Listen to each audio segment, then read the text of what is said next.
Salut tout le monde and welcome back to another video. This is my second attempt at filming it, so let's just hope that everything goes well. Today I would like to talk about my visual impairment, which is called ocular albinism. First of all, let's just make clear that I won't try to scientifically explain what it is and what causes it. I'm not someone who is. I mean, I don't consider myself qualified to do it, and honestly, I just don't want to dive deep. So I will try to do my best to explain in simple terms what conditions I have and how they affect me and they affect my life. So in simple terms, what OA is an underdeveloped retina, an underdevelopment of the eye, which leads to what's called an hypopigmentation in this one. So hypopigmentation means a lack of pigment in the eye, which directly results to people having a decreased visual acuity and a whole lot of other symptoms. So amongst them, people who are born with OA, as I said, usually have a very decreased visual acuity. I will go over mine later in the video. Also, people usually have what's called strabismus. So this is the exact thing I have in my right eye. The fact that I have a lazy eye is actually called strabismus. Also, people usually have nystagmus. So what nystagmus is actually an involuntary movement of both eyes. So they tend to go back and forth like this. It's a condition that usually decreases with time. I remember that when I was young, my nystagmus was all over the place. My eyes would be crazy if I was fatigued and if I had like nothing to focus over. Yeah, my eyes would just do their own thing. Finally, people who are born with OA also usually have a sensitivity to light, or what's called photophobia. This is something that I used to have when I was way younger. Light sensitivity is something that I really struggled with when I was young.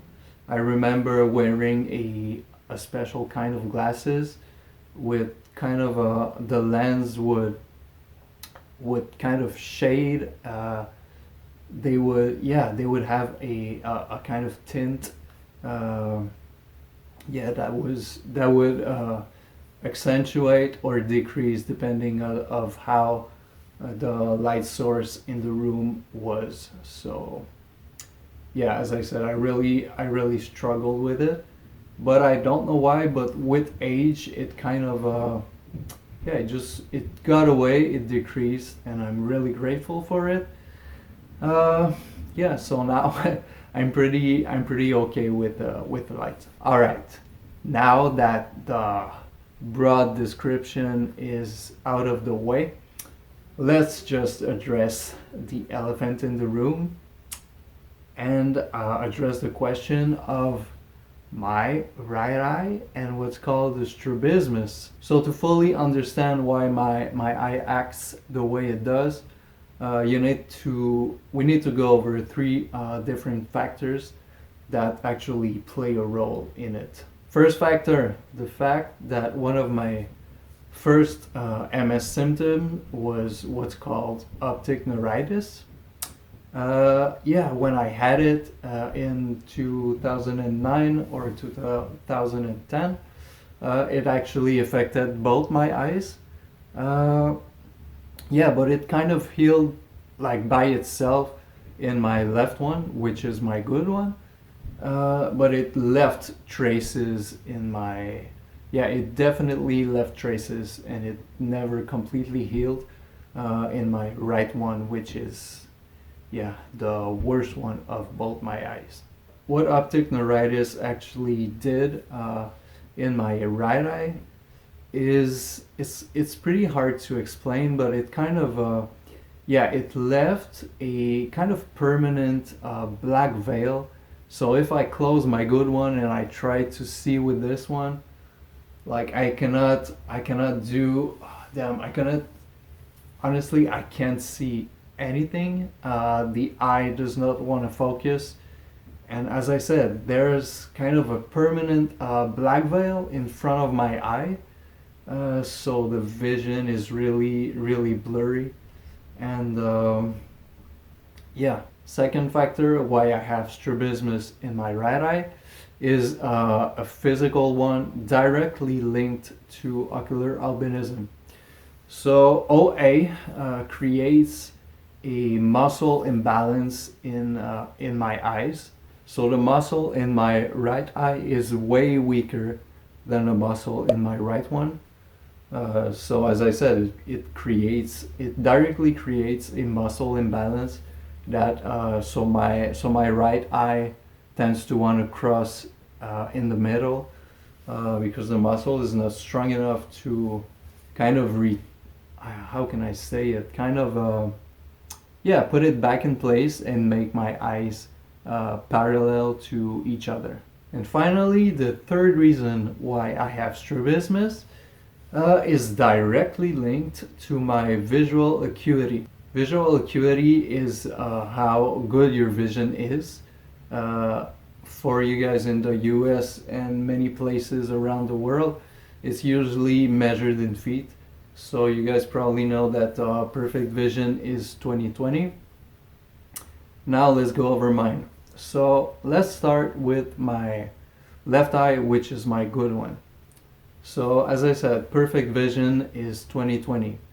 So in my left eye, I have a visual acuity of 20 over 125 feet. So what it means for me compared to someone who has perfect vision is that I have to be at 20 feet to perfectly see the details and, yeah, perfectly see something that someone with perfect vision would see at 125 feet.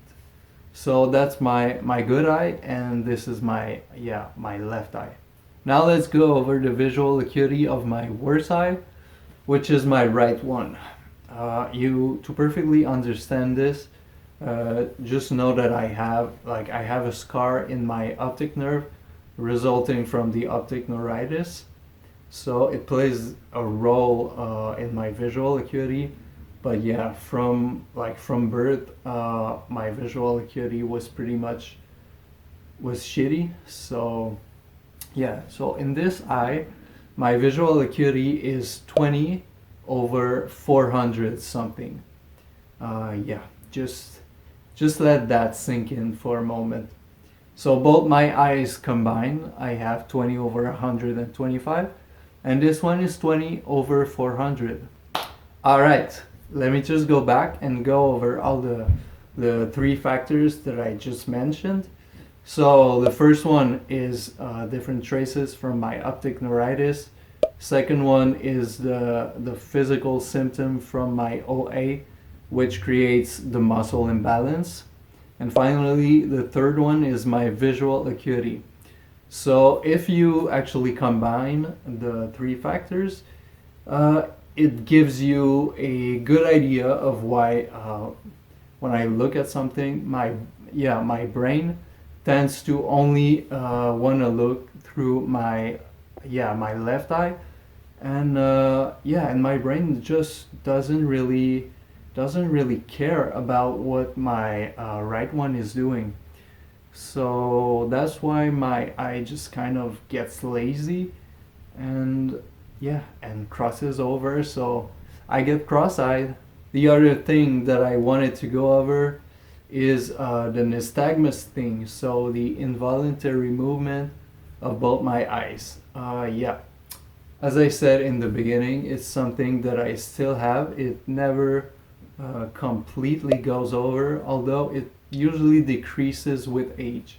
So as I said, when I was young, like my eyes would really go all over the place. The involuntary movement was just was just really crazy. Yeah, I'm not sure if you'll be able to see, but yeah, my eyes never completely focus.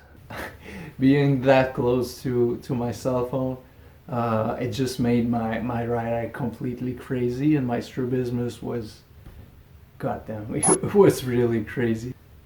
Last thing in the video that I want to go over, because some people might ask, dude, you're wearing glasses, so everything must be fine.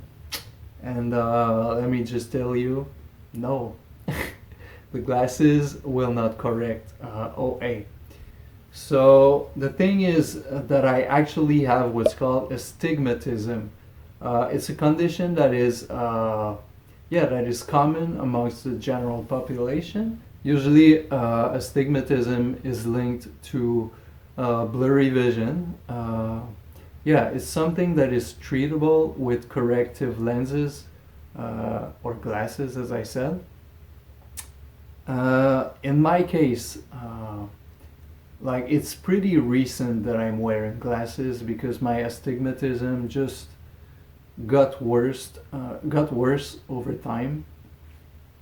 But the glasses just do not correct completely. It actually helps to kind of sharpen go and sharpen smaller details, especially, let's say, if I'm watching TV.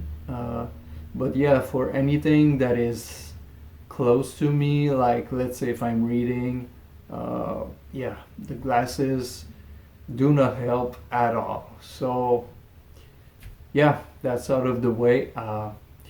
People who are born with ocular albinism, even though some of them might wear glasses, just know that the glasses will never correct their vision. That concludes the video. I hope I was not too much all over the place. What's called the cognitive fog, which is a symptom from MS, is pretty intense this morning, so I did my best to explain it, as I said, as best as I could. So yeah, as usual, if you guys are interested to learn, to follow me in further videos and to learn about different conditions, what my life is with OA and with multiple sclerosis. Damn. Multiple sclerosis. Yeah, that's it. So as usual, if you guys are interested, be sure to leave a like in this video. Also, feel free to leave comments. I'm pretty sure I forgot things that I wanted to say. So if you have any further questions, I will be sure to answer them.